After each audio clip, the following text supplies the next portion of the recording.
Hello friends, నా పేరు Vamsikrishna, chess coach. మీరు చూస్తున్నారు ఏవికే చెస్ తెలుగు యూట్యూబ్ ఛానల్. ఇవాటి వీడియోలో మనం డిస్కస్ చేయబోయేది స్కీవర్ అటాక్ గురించి క్లారిటీగా డిస్కస్ చేద్దాం. స్కీవర్ అటాక్ గురించి క్లారిటీగా మీకు తెలియాలంటే ఒక ఇంపార్టెంట్ కాన్సెప్ట్ తెలియాల్సి ఉంటుంది. అదేమిటంటే పిన్ అనే కాన్సెప్ట్ తెలియాల్సి ఉంటుంది. ఈ పిన్ అనే కాన్సెప్ట్ ఆల్రెడీ మన యూట్యూబ్ ఛానల్లో ప్రీవియస్గా అప్లోడ్ చేసాం. అది చూసిన తర్వాత ఇది చూడండి. నేను ఆ వీడియో లింక్ అనేది డిస్క్రిప్షన్లో ప్రొవైడ్ చేస్తాను. అది ఫస్ట్ చూడండి. అది చూసిన తర్వాత వీడియోకి రండి. అండ్ ఆల్రెడీ పిన్ అనే కాన్సెప్ట్ వీడియో చూసిన వాళ్ళకి ఒక రివిజన్ లాగా పిన్ గురించి కొద్దిగా చెప్పిన తర్వాత స్కీవర్ అటాక్ గురించి క్లారిటీగా తెలుసుకుందాం. ఓవరాల్గా పిన్ గురించి చెప్తాం. పిన్ అంటే ఏంటి? సింపుల్గా more valuable piece back side ఉంటే దాని front side less valuable piece more valuable పీస్ని డిఫెన్స్ చేస్తుంది. మన చెస్ పీసెస్తో లెస్ వాల్యుబుల్ పీస్ని పిన్లోకి పెట్టేస్తే అది ఎటు మూవ్ అవుతుంది. ఎందుకు మూవ్ అవుతుందంటే ఒకవేళ అది మూవ్ అయిందనుకోండి, దాని వెనుకనున్న వెరీ వాల్యుబుల్ పీస్ని మనం క్యాప్చర్ చేస్తాం కాబట్టి అది మూవ్ అవ్వదు ఓవర్ ది బోర్డ్. అది మూవ్ అవ్వకపోవడం వల్ల మనకి మంచి ఇన్ఫ్లుయెన్స్ అనేది వస్తుంది అన్నమాట. అది దాని ఇన్ఫ్లుయెన్స్ తగ్గిపోతుంది, ఆటోమేటిక్గా పీస్ యొక్క ఇన్ఫ్లుయెన్స్ తగ్గిపోతుంది. అది నెంబర్ ఆఫ్ స్క్వేర్స్ అనేది ఆక్యుపై చేయదు. ఆక్యుపై చేయకపోవడం వల్ల మనకి మంచి టాక్టిక్ బ్లో అవ్వడం కానీ లేదంటే మనం మంచి పొజిషన్ గెయిన్ చేయడం కానీ చెస్లో జరుగుతుంది. సో ఈ పిన్ అనే కాన్సెప్ట్ అంత ఇంపార్టెంట్, అంత వాల్యుబుల్ అన్నమాట. ఇప్పుడు మనం డిస్కస్ చేయబోయే స్కీవర్ అనేది పిన్కి రివర్స్గా ఉంటుంది, అంటే ఆపోజిట్గా ఉంటుందని నా ఉద్దేశం. అంటే ఎలా అంటే వెరీ వాల్యుబుల్ పీస్ అనేది ఫ్రంట్లోకి వచ్చేస్తుంది, లెస్ వాల్యుబుల్ పీసు దాని వెనుక ఉంటుంది. సో ఖచ్చితంగా మనం దేనితోనైనా వెరీ వాల్యుబుల్ పీస్ని అటాక్ చేయాలనుకుంటే ఆ పీస్ అటాక్ నుంచి తప్పించుకోవడం కోసం పక్కకో క్రిందకో మీదకో జరుగుతుంది. అలా జరిగిన క్రమంలో మనం మన వెరీ వాల్యుబుల్ పీస్ని లెస్ వాల్యుబుల్ పీస్ని క్యాప్చర్ చేసేస్తాం. ఆ వెరీ వాల్యుబుల్ పీస్ తప్పించుకుంటుంది. బట్ ఏదో ఒక పీస్ క్యాప్చర్ చేసాం కాబట్టి మనకు కొంత అడ్వాంటేజ్, మెటీరియల్ అడ్వాంటేజ్ అనేది వచ్చింది. ఓకే, ఇప్పుడు మనం ఒక లైవ్ ఎగ్జాంపుల్ చూస్తే స్కీవర్ గురించి మనకు అర్థమవుతుంది. స్క్రీన్ పైన మీకు పజిల్ కనబడుతుంది. మనం లైట్ కలర్స్ నుంచి ఆడుతున్నాం, అపోనెంట్ డార్క్ కలర్ నుంచి ఆడుతున్నారు. క్లియర్గా చూస్తే మన రుక్ అపోనెంట్ కింగ్ పైన అటాక్ చేస్తున్నది, అంటే కింగ్ చెక్ పెట్టింది.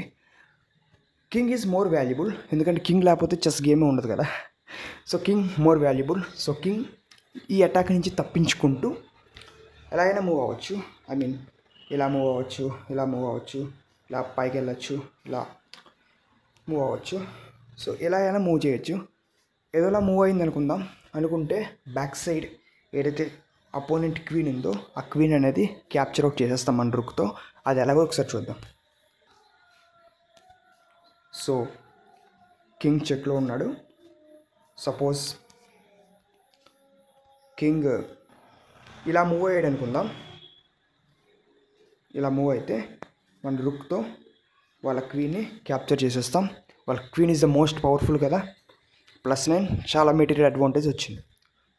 ఇంకొక పజిల్ చూద్దాం, దీన్ని క్లారిటీగా అండర్స్టాండ్ చేసుకోవడం కోసం. ఎందుకు ముందు వాల్యుబుల్ పీస్ ఉంది, దాని back side less valuable piece ఉంది. King more valuable as compare to the queen. కాబట్టి మనకి ఈ అటాక్ అనేది పాసిబుల్ అయింది. ఇది ఒక tactical concept in the chess.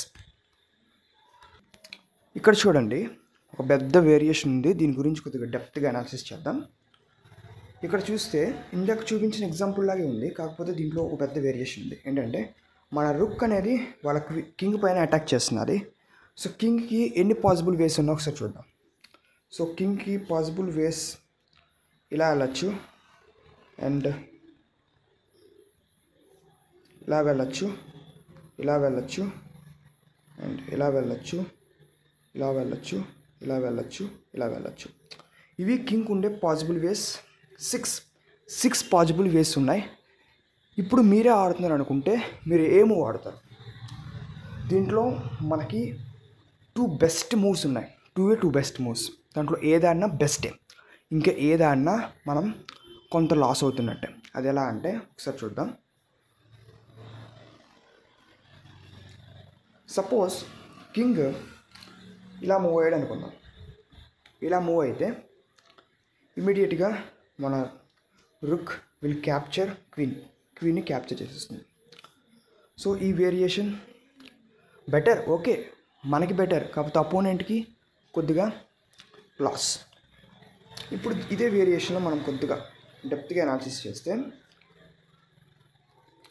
King ఒకవేళ ఇలా మూవ్ అయితే అంటే ఎలా అంటే ఇలా డౌన్కి కానీ ఇలా కానీ మూవ్ అయితే ఇప్పుడు చూడండి మన రుక్తో వాళ్ళ క్వీన్ని క్యాప్చర్ చేస్తాం. క్యాప్చర్ చేసిన తర్వాత opponent king will capture our rook. మన రుక్ని క్యాప్చర్ చేసేసారు. యాక్చువల్గా క్వీన్ పవర్ క్లియర్గా చూసుకుంటే క్వీన్ పవర్ అనేది +9 అని మనకు తెలుసు. క్వీన్ అనేది +9, రుక్ పవర్ +5. వాళ్ళ క్వీన్ని మనం క్యాప్చర్ చేసాం. మనకు వచ్చే అడ్వాంటేజ్ మన రుక్ క్యాప్చర్ అవుట్ అయిపోయింది కాబట్టి వాళ్ళ కింగ్ చంపేశాడు కాబట్టి మనకు వచ్చే అడ్వాంటేజ్ ఎంత? సింపుల్లీ +4 అడ్వాంటేజ్లో మనం ఉన్నాం. సో ఇలా కొద్దిగా బెస్ట్ మూవ్ ఫైండ్ చేయడానికి ట్రై చేయాలి.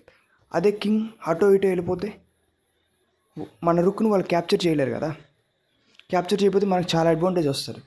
బట్ మీరే కానీ డార్క్ కలర్ స్క్వేర్ నుంచి ఆడుతుంటే, డార్క్ కలర్ పీసెస్తో మీరు ఆడుతూ ఉంటే ఈ మూవ్ అనేది బెస్ట్ మూవ్ అని చెప్పడం నా ఉద్దేశం. ఓకే, ఇది వాళ్ళ వీడియో. ఈ వీడియో నచ్చితే లైక్ చేయండి, షేర్ చేసి సబ్స్క్రైబ్ చేయండి. ఎవరైతే చెస్ ఇంట్రెస్టెడ్ పర్సన్స్ ఉంటారో వాళ్ళకి షేర్ చేయండి మన వీడియోస్, కొద్దిగా హెల్ప్ అవుతాయి. ఎవరైతే పెయిడ్ కంటెంట్ పెట్టి కోర్స్ తీసుకోలేరో వాళ్ళకి కొద్దిగా హెల్ప్ అవుతుంది. So thank you for watching. Finally bye now.